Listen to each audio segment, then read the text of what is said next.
from the District of Columbia, Ms. Norton, is now recognized. Thank you, Madam Chair, for this very important hearing. After decades of claiming that questions of whether abortion is legal should be left to the states, Republicans have revealed their true intentions, a nationwide abortion ban.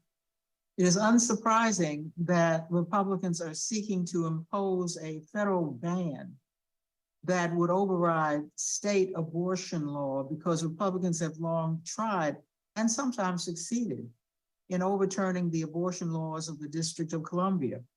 They previously tried to ban abortion after 20 weeks in the district. And since 1988, with few exceptions, Congress has prohibited DC from using its local funds on abortions. If Republicans do not succeed with a national abortion ban, they will try to ban abortion in DC. Mr. Fry,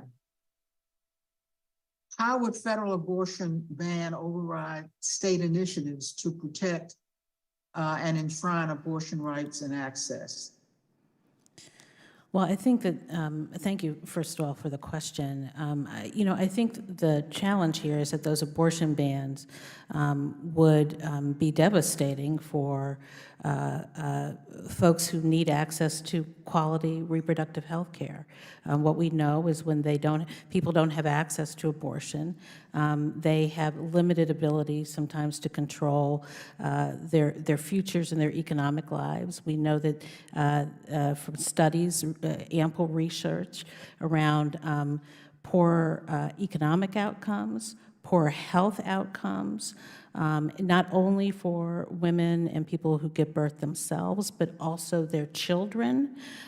So, the harm is far-reaching. But most importantly, Congresswoman, I think it's just the impact on denying women and anybody who gives birth the ability to make the health decisions that make sense for them. That harm is overwhelming, I think, for a lot of people. Well, thank you, Ms. Fry. Republicans in Congress have proposed, Ms. Lay, a federal ban as early as 6 weeks into pregnancy. As we have heard throughout this hearing, many people do not experience pregnancy complications until they are much further along. So, Ms. Lay, what would have happened to you if a second trimester federal abortion ban had been in place at the time of your pregnancy? Thank you, Representative, for the question. As I said before, I don't have to imagine very hard, because Pennsylvania tried to do that just a few weeks after my own abortion, when I was still grieving my son and physically healing from my procedure. And you make a great point about fetal anomaly often not being detected until about 20 weeks. I'm not a clinician, and Dr. Verma and Dr. Kumar can speak to that. But what I do know is the counseling that I received about if I wanted to get pregnant again and try again, what would we look for early on in the pregnancy? Because I had full genetic testing done, and it was inconclusive, because the vast majority of fetal anomalies aren't yet detectable by genetic testing, and that doesn't change what my son's prognosis would have been. And so if I had chosen to go on to have another pregnancy, I may have had one earlier ultrasound, but what we saw isn't detectable until about 18 or 20 weeks. So even in a patient like myself, who we perhaps would be, maybe I'd get some extra vigilance because of my history, even in me, it would not have been detected again before 18 to 20 weeks.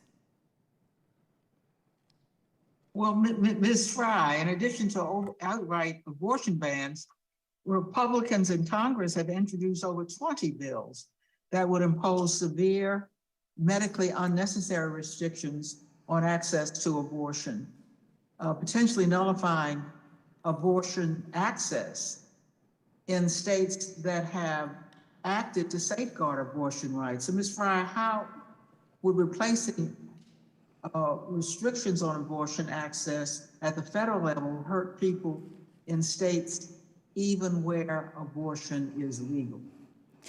Well, I think it broadens across the country the impact of denying people the basic ability to make decisions about their own health and well-being. That's what Roe did, is that it enabled folks to bypass individual state preferences and ensure that every person had the ability to make those choices and that it was rooted in the Constitution. Okay. Your time has expired.